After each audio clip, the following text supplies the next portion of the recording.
तो बच्चों, आज इस क्लास को अटेंड करने के बाद आपको मोशन के बारे में कोई भी डाउट नहीं रहेगा, ऐसा मेरा मानना है। अब ध्यान समझिए, इनकेस अगर आपका फिर भी कोई डाउट होता है तो कमेंट में जरूर लिख के जाइएगा। देखो, हम लोग कवर कर रहे हैं क्लास 9th के चैप्टर मोशन को, और क्लास 9th के चैप्टर के मोशन की शुरुआत हम हमेशा डिस्टेंस से करते हैं कि डिस्टेंस और डिस्प्लेसमेंट में किस तरीके का अंतर होता है। तो देखो, एक पॉइंट है हमारे पास ए पॉइंट और एक पॉइंट है हमारे पास बी पॉइंट। ए पॉइंट से अगर आप अपने मोशन को स्टार्ट करते हो और कोई भी रास्ता पकड़कर अगर आप बी पॉइंट तक पहुंच जाते हो, वो कोई भी रास्ता हो सकता है, तो वो कोई भी रास्ता उसकी जो भी लेंथ ऑफ द पाथ है, measurable length of the path है, उसको हम लोग बोलते हैं डिस्टेंस।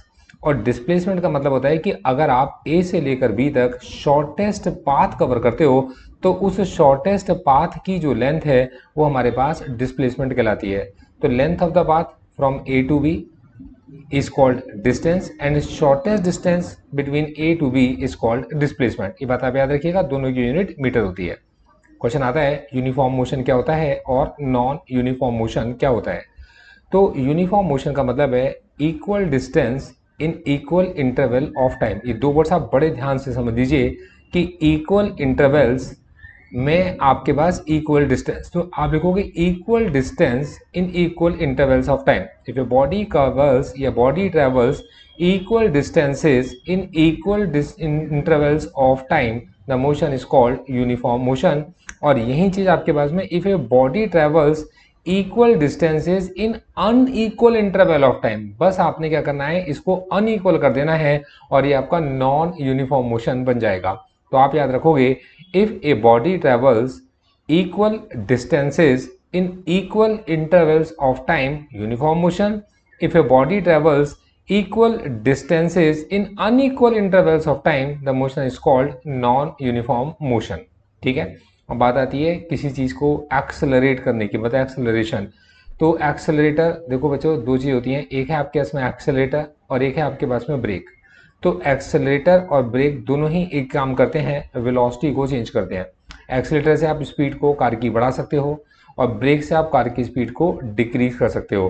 तो स्पीड को बढ़ाना एक्सेलरेशन कहलाता है और स्पीड को कम करना डी एक्सेलरेशन या रिटार्डेशन कहलाता है। इसे नेगेटिव एक्सेलरेशन भी बोलते हैं।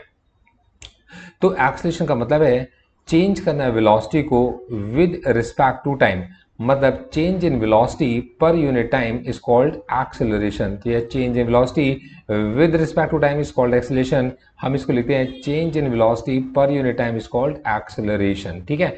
एवरेज स्पीड क्या होती है? एवरेज स्पीड का मतलब है आपने जो भी टोटल डिस्टेंस ट्रेवल किया उसको टोटल टाइम टेकन से डिवाइड कर दो। तो total distance upon total time is called average speed. Average speed के अंदर डिस्टेंस 1 भी आएगा, डिस्टेंस 2 भी आएगा, डिस्टेंस 3 भी आएगा, टाइम T1 भी आएगा, T2 भी आएगा और T3 भी आएगा।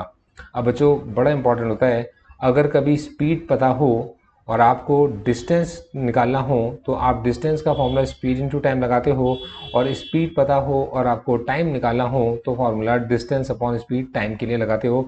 मतलब इस फॉर्मूले में आपको डिस्टेंस की वैल्यू पुट करनी है तो स्पीड इनटू टाइम पुट कर सकते हो, या आप डायरेक्ट भी पुट कर सकते हो, जो गिवन है।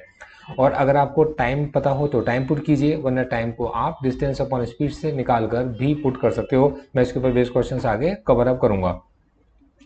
बच्चों, टीचर आपसे कहता है कि what is the difference between average speed and average velocity. तो एवरेज वेलोसिटी इनिशियल और फाइनल वेलोसिटी के सम का हाफ होती है, और एवरेज स्पीड आपके पास में डिफरेंट डिफरेंट डिस्टेंसेस को डिफरेंट डिफरेंट टाइम से डिवाइड करने के बाद में बनता है। ठीक है। तो टोटल डिस्टेंस को टोटल टाइम से डिवाइड करने के बाद हमारी एवरेज स्पीड बनती है, और एवरेज वेलोसिटी में initial velocity u plus v का हाफ होता है। मतलब इनिशियल वेलोसिटी और फाइनल वेलोसिटी का हाफ एवरेज वेलोसिटी कहलाता है।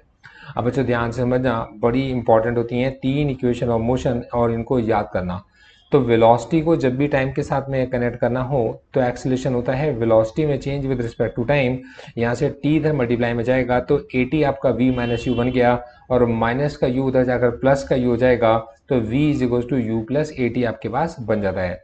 सेकेंड इक्वेशन होती है डिस्प्लेसमेंट विद टाइम, मतलब आपने डिस्प्लेसमेंट करा टाइम से और एग्जामिनर इसकी डेफिनेशन के साथ डेरिवेशन भी मांगता है। तो इसका तरीका बहुत सिंपल सा है। डिस्प्लेसमेंट की अगर आपने सेकेंड इक्वेशन ऑफ मोशन को ड्राइव करना हो तो आप क्या करो, आप जानते हो कि डिस्टेंस निकालते थे स्पीड इनटू टाइम। हमारे पास डिस्टेंस यहाँ पर डिस्प्लेसमेंट बन चुका है, इसे हम एस लिख देते हैं, और हमारे पास स्पीड हमारी एवरेज वेलोसिटी बन जाती है इनटू टाइम। तो हमारे पास डिस्प्लेसमेंट होगा average velocity into time. Average velocity के अंदर u और v दोनों आते हैं, तो u प्लस वी अपॉन में 2 का हाफ इंटू हमारे पास में टाइम। इंपॉर्टेंट बात है, एवरेज वेलोसिटी की जगह आपने u प्लस वी अपॉन 2 लिखा, आप इसे v प्लस यू अपॉन 2 भी लिख सकते थे, जैसा आपको ठीक लगता हो। आगे सिखाऊंगा ऐसा क्यों कह रहा हूँ। अब आप पीछे इक्वेशन नंबर 1 से वेलोसिटी v निकाल के लेकर आए हो u प्लस ए टी, आपने v की जगह पुट कर देना है u प्लस ए टी। तो u में प्लस होगा u plus A T, u plus you आपको 2u बना देगा और ए टी भी। अब बच्चों ये जो 2u है इसके नीचे भी 2 है और इस ए टी के नीचे भी 2 है, तो आपने 2u के नीचे भी 2 लिखा और ए टी के नीचे भी 2 लिखा, बाहर मल्टीप्लाई में टाइम लिखा हुआ अभी भी है। 2 से 2 कट जाएगा, ये t अगर ब्रैकेट के अंदर जाएगा तो s बनेगा you T plus half A T square बन जाएगा। कॉन्सेप्ट बिल्कुल क्लियर है, ठीक है। अब इंपॉर्टेंट चीज आती है कि displacement in changing the velocity. What is displacement in changing the velocity, मतलब अगर किसी की वेलोसिटी चेंज हो रही है तो उसने कितना डिस्टेंस ट्रेवल किया। जैसे कि इसे एक एग्जांपल से समझो, आप अपने घर से स्कूटी लेके निकलते हो तो स्टार्टिंग में स्पीड उसकी 0 होती है, स्पीड थोड़ी सी बढ़ती है और जैसे जैसे आप स्पीड बढ़ाते जाते हो आप आगे जाते चले जाते हो। तो कार की या स्कूटी की स्पीड डिस्टेंस के साथ साथ चेंज होती है ना।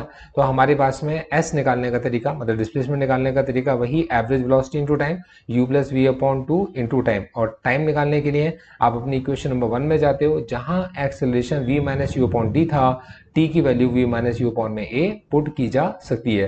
तो हमने t की जगह लिखा v माइनस यू अपॉन में a, और ये जो u प्लस वी अपॉन 2 है इसको हम लोगों ने u प्लस वी की जगह v प्लस यू अपॉन 2 लिख दिया। मैंने आपको बताया था कि हम इस u प्लस वी को v प्लस यू भी लिख सकते हैं, ठीक है।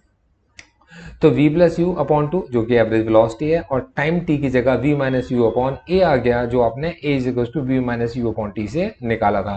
अब बच्चों a प्लस बी को अगर आप a माइनस बी से मल्टीप्लाई करोगे तो बनेगा a square minus b square. तो a square minus b square का फॉर्मूला आपको बहुत अच्छे से आता है, ये बन गया a square minus b square, और ये 2a अगर आपका s के मल्टीप्लाई में चला जाएगा तो ये 2as हमारा v square minus U square बन गया। मैं समझता हूँ कि इससे आसान आपको नहीं मिल सकता। क्लियर है। अब देखो हमारे पास velocity u plus A T equation number 1 है, s is equal to U T plus half A T square equation number 2 है, और v square minus U square 2as है, ये हमारी इक्वेशन नंबर 3 है। अब इंपॉर्टेंट चीज समझाता हूँ, अगर कभी कोई बॉडी सर्कुलर मोशन में होती है तो देखो ऐसा हो सकता है कि उसकी रेडियस कितनी है, r है, तो बॉडी a से लेकर b तक भी जा सकती है, a से लेकर c तक भी जा सकती है, a से लेकर d तक भी जाती है और घूमकर वापस a पर भी आ सकती है। ये कोई भी डिस्टेंस हमारे, मतलब कोई भी क्वेश्चन हमारा इसके ऊपर बन सकता है।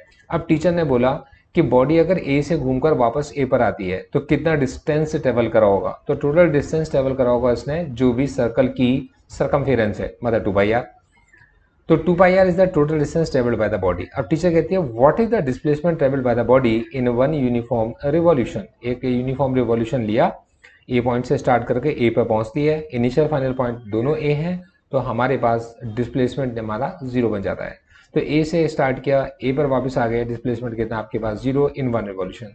टीचर कहती है आधे रिवॉल्यूशन में कितना डिस्प्लेसमेंट होगा। आप कहोगे अगर आधे रिवॉल्यूशन में डिस्टेंस पूछा जाएगा तो 2πr का आधा होगा, मतलब पाई r होगा। लेकिन अगर टीचर डिस्प्लेसमेंट पूछती है तो आप a से डायरेक्ट अगर b तक जाओगे तो a की रेडियस के साथ एक और रेडियस मिलेगी, तो डिस्प्लेसमेंट कहलाएगा 2r। कॉन्सेप्ट क्लियर है। अब टीचर कहती है अगर बॉडी a से लेकर c तक जाती है तो आपने कहा ये ऊपर भी एक r है, नीचे भी एक r है, एक हाइपोटेनस बन जाएगी AC, और अगर AC हाइपोटेनस है तो ये बन जाएगा r√2। सेम भी टीचर कहती है अगर बॉडी A से लेकर D तक जाती है तो A इनिशियल पॉइंट है, D फाइनल पॉइंट है, इनके बीच में फिर से एक हाइपोटेनस बन गई, ये बन गया r√2। तो आपको याद रखना है कि A से लेकर B 2r होगा, A से C तक जाओगे तो भी r√2, और A से B तक जाओगे तो भी r√2। मैं आपको नेक्स्ट क्लास के अंदर इसके बेस न्यूमेरिकल्स आपको सिखाकर चलूंगा। इस वीडियो को पूरा एक बार रिवाइज जरूर कर लीजिए। All the best.